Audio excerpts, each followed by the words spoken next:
सर्वांना जय भीम. आपण आज आपल्या भारत देशामध्ये बघत आहोत की सर्वोच्च न्यायालयाचे सरन्यायाधीश माननीय भूषण गवई साहेब यांचं नैतिक कामकाज चालू असताना एक पुत्र वकील होते आणि त्यांच्यावर जो गुण फेकण्याचा घृणास्पद प्रकार होतोय तर हे देशाला कदापि मान्य होणार नाही. आणि याची हे घृणास्पद जो त्यांनी प्रकार केलाय त्याचा आम्ही तीव्र शब्दात आणि कडक शब्दात त्याचा आम्ही निषेध करत आहोत. आणि त्यांनी जे कृत्य केलेलं आहे ते देशद्रोहा समान आहे. कारण भारताच्या सर्वोच्च पदावर बसलेल्या व्यक्तीवर असा प्रकार घडत असेल तर सामान्य जनतेचं काय.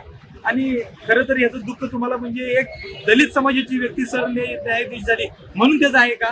तर हे कुठं आत्मचिंतन करायचं म्हणून त्याचं आम्ही आमच्या सगळं पूर्ण वंचित बहुजन आघाडीतर्फे आज आम्ही इथं आत्मक्लेश केलेला आहे. इथं आम्ही सर्वजण मिळून आत्मक्लेश दाखवून आम्ही बसून इथं की बहुजनांनी सगळ्या समाजांनी संविधान सगळ्यात श्रेष्ठ आहे आणि त्याचा आदर झाला पाहिजे, त्याचा आदर आपण राखला पाहिजे.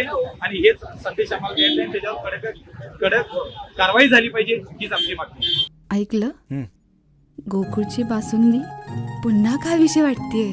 खरं सांगू, मलाही खावीशी वाटतेय.